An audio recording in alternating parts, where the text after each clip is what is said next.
Cette semaine, j'ai été interloqué par le procès en sorcellerie qu'on fait à Mark Zuckerberg. Appelons un chat et reconnaissons que ces vieux sénateurs, incapables de poser une question intelligente au fondateur de Facebook, ont surtout voulu donner la fessée à un homme jeune, assez beau, extrêmement riche et célèbre, peut-être même candidat à la Maison-Blanche parce que ça les rend verts de jalousie. C'était pathétique de les voir lui demander le nom de l'hôtel dans lequel il avait passé la nuit, alors qu'on sait que s'il le disait, cela déclencherait une véritable émeute entre ceux qui veulent le maudire, le bénir, lui baiser les pieds ou encore l'assassiner. Bref, il fallait le mettre mal à l'aise face aux caméras du monde entier.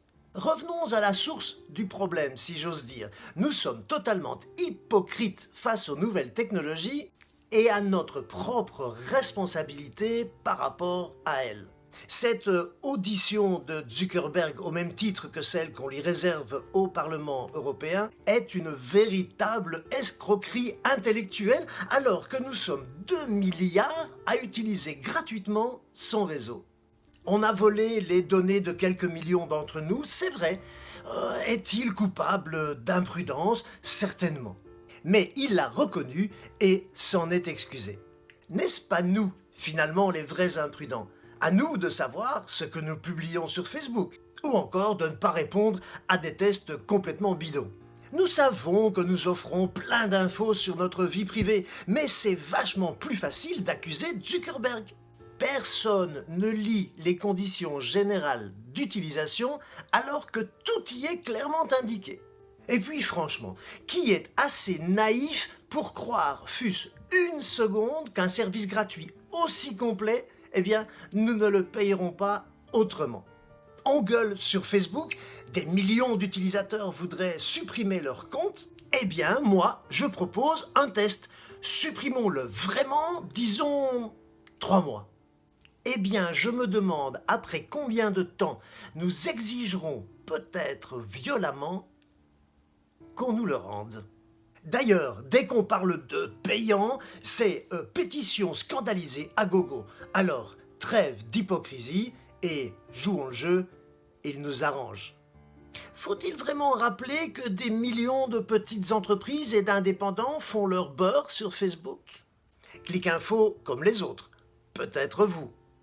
Ce virus nous frappe d'ailleurs dans d'autres cas.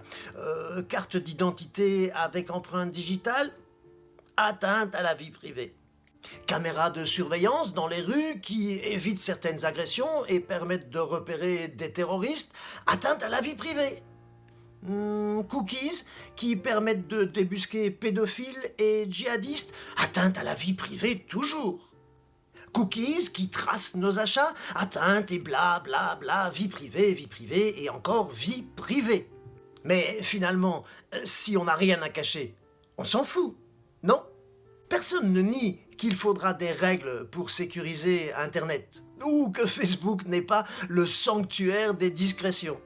Mais tout ça ne dépend-il pas aussi de notre propre bon sens? Apprenons à mieux nous en servir, à ne pas y dévoiler toute notre vie privée. Car il y aura toujours des hackers et des voleurs. Donc n'accusons pas un seul homme et laissons-le travailler pour s'améliorer. Cessons de faire semblant que nous avons oublié que nous téléchargeons à gogo des musiques et des films que la morale voudrait que nous payions. Profitons des énormes progrès qui nous sont offerts et arrêtons de jouer les vierges effarouchées.